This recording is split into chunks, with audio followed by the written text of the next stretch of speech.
Hello and welcome to the channel. This is Sam trying to spin to win on Zwift. In today's edition of Zwift Fight Club, I need to work on that. Clearly not a boxer. You wish. I'll bring you an exciting fight between the Swedish Zwifters Bifrost and the Trublion team from Provence. Taking place on the coastal Crown Loop course. This should be an exciting race. Quite a bit of climbing, and today I think the Swedish Zwifters Bifrost team is a bit of an underdog. That is something of an understatement. So, as usual, we'll take a quick look at the course. We'll then introduce the two teams fighting it out today, and then we'll get straight into the action. So, let's see how we get on today. Today's fight will take place on the coastal Crown Loop in Watopia. As usual, the initial look at the course doesn't tell the whole story, as the lead-in is almost 9 kilometers long and has over 80 meters of elevation. A better overview can be seen on this screen, which shows the whole course, including the lead-in, which ends once you've gone up the Mayan mountainside KOM. At that point, the actual course starts. As such, we've already done a bit of climbing, and then we take on the Itzacom before flying down the grade. We can fly! We can fly! We can fly! This is followed by 7 to 8 kilometers of flat roads before we go up the Mayan mountainside com again, where the course finishes. This is another good club ladder course, I think, and it is likely the race will play out in one of two ways. If one team can get a couple of riders away at the top of the Itzacom, then it is likely they can push on from there and win the race. If, however, there is no significant separation after the Itzacom, then I think there will be a regroup after the grade, and the group will stay together until the last climb. Then it'll be a hard 3 to 4 minute all-out effort to see who has the better legs on the day. Either way, it should provide some entertaining racing, I hope. Now, let's get ready to rumble! In the blue corner, we have Proper Vikings, hailing from Sweden. I present Team Swedish Zwifters Bifrost. In the red corner, we have the French Musketeers. Wait, there are no French present at all in this team. Oh well. L'équipe Provence Trublion. Now, looking at Zwift power at 20 minute watts per kilo, we can see that the Trublion team seem to have the edge here with its 4 strongest riders. And I have to admit, their numbers are very impressive also. The picture is a bit more mixed when looking at the 15-second power, but again, I would give the Trublion team the edge here. Finally, the Velo scores from Zwift Racing app. Again, the picture here is pretty even, but I must admit, after having reviewed this in a bit more detail and taken into consideration the power numbers we just looked at, Calculating data. Calculating data. I think the Trublion team had the stronger team overall, and it is very, very, very clear that we do not want to sprint against Jackie. Some absolutely ridiculous numbers here. So, in summary, I think the Swedish Zwifters Bifrost will be up against it today. But we will chew on some funny mushrooms, go berserk, and go out swinging. Now, Let's race. as we roll off the line here, I wanted to quickly discuss our team tactics for today.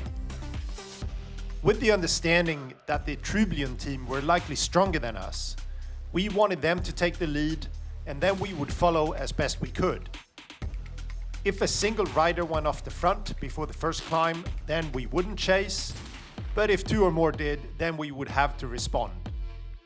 On the climb, again, we wanted to see if we could follow their movements, and if we could get a couple of riders in the front at the top of the long climb in the middle of the race, then we thought it would be likely that they could stay in the front until the last climb and at least have a pretty good shot at placing well at the finish. As always, a plan is only good until the race starts, but I thought we had a pretty good idea what we were aiming to do, and I have to say, I thought our team communication throughout the race was very good today.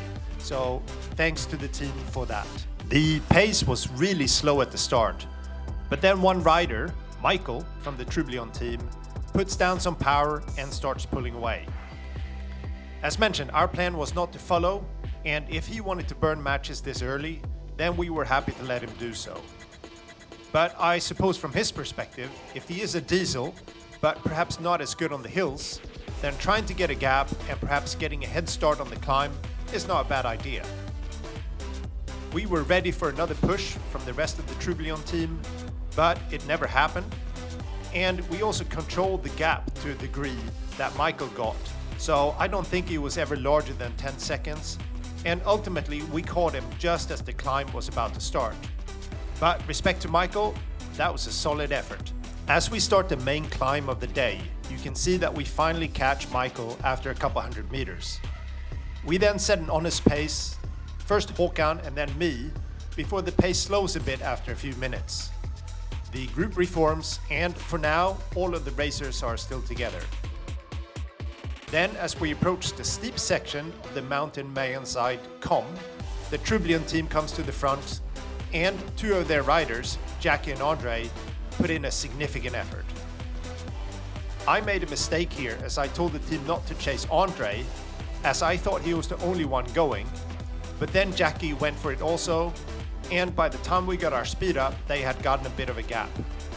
That was a great move on their part, very well timed, I think. Jan and I start chasing, but the gap keeps growing. At the time, I was thinking that they had gone too hard, and that Jan and I, with a steady effort, may bring them back. But as mentioned, when we looked at the teams earlier, the Trublion team have some very strong riders. Jan and I take turns and we work well together, but so does Jackie and Aargh. The gap stabilizes at around 9 seconds and stays like that for some distance. However, unfortunately John drops off with about 1.9 kilometers to go or so, and then it is just me trying to close a 9-second gap by myself. And while my legs didn't feel good at all today, I still put in a pretty decent effort, I think. And I hold the gap until around 800 meters to go when I run out of juice. I saw Jackie and Aargh taking turns, and I have to say it was demoralizing as I was getting no rest at all. But clearly very, very clever racing by them. In hindsight, if I would have covered that initial move, I think I could have stayed with them to the top. Instead, I burned pretty much all of my matches trying to catch them up. Once I realized I wasn't going to catch them, I knock off the effort and I wait for my teammates Jan and Håkan, who I could tell from chat on Discord were making a push towards the top of the climb. As we roll through the Kom banner, I am extremely fatigued and I'm looking forward to a bit of rest down the grade. I do have to bring up one point here that I would love to get some of your feedback on. As we go down the grade, I put in a bit of a dig, more than my teammate Håkan did from looking back at the footage, and I'm expecting not to have to do anything at all the way down. However, as you will see, Håkan, not putting out a single watt and just super tucking the whole way down, just rolls away from us. I even have to put in a bit of power to make sure I stay in the draft of Jan and Mr Bancroft, but Håkan is just flying down the hill. Now, if he weighed significantly more than me, or if he had a better bike for descending, then fine. But our weight is exactly the same. I had a heavier bike and disc wheels. So I am not sure why this happened. Clearly, there's a significant difference here. The only difference I can think of is that I'm a bit taller, around 15 centimeters, than Håkan. But surely that would not make such a big difference. If you have some thoughts on this phenomenon, then please leave them in the comments below. And while you're at it, please hit that subscribe button. Thank you very much. Since the gap to Aargh and Jackie up front was over 20 seconds at the bottom of the grade, and it was very unlikely we would be able to bring them back, tired as we were, We instead kept the pace steady to make sure that Michael and Mr. Greening didn't catch us from behind, and nothing else much happened on the flat section until the final climb starts, which is now where we rejoin the action. At this point, Mr. Bancroft goes to the front and starts pushing the pace. This was a very brave move, I think, in a 3 versus 1 situation, but clearly he is a very strong rider and he just kept pushing, and I was really fighting hard to stay on his wheel. Looking back at the footage, I think he must have done around 5 watts per kilo the whole climb, pulling the 3 of us along. Chapeau to Mr. Bancroft, that was a very strong ride. At around 500 meters, as we approached the final steep section before a flat finish, I decided to push with what little I had left to see if I could get a gap on Mr. Bancroft. I hit my feather power up, and I think he may have just run out of juice at this point. Completely understandable given the effort he put in, and I go past. My teammate Håkan gets on my wheel and then passes me as we reach the flat part of the finish. We then sprint to make sure we stay ahead of Mr. Bancroft, and Håkan is stronger on me on the day and rolls over the line just ahead of me. Now, let's have a look at the final results of the race. Andre finished in first place, clearly the strongest rider on the day. With an overall average of 4 watts per kilo and over 5 watts per kilo for 5 minutes, his was by far the best numbers on the day. Jackie finished in second.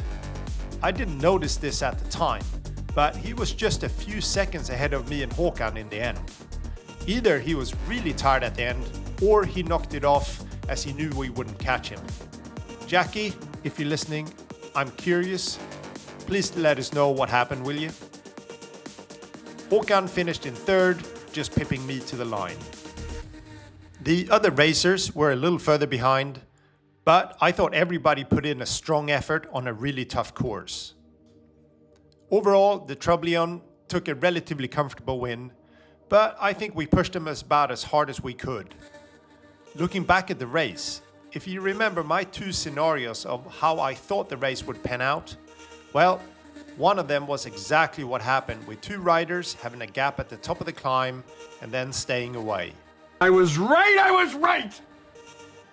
The decisive move was done well by Jackie and Andre, and we were not able to follow. As mentioned, I made a bit of a mistake there, and that 1 second of indecision was all it took, and they were up the road, never to be seen again. If I was able to stay on their wheels at that time, I think I would have stayed with them until the end. Now, whether that would have changed the outcome or not, I don't know. It doesn't really matter, because I didn't. So, congrats to Trublion, clearly the better team on the day. We will take this one on the chin and come back stronger for it. And now for a few final thoughts on today's race. All right, time for a quick race recap now that I finally caught my breath. First, apologies for the lighting in here.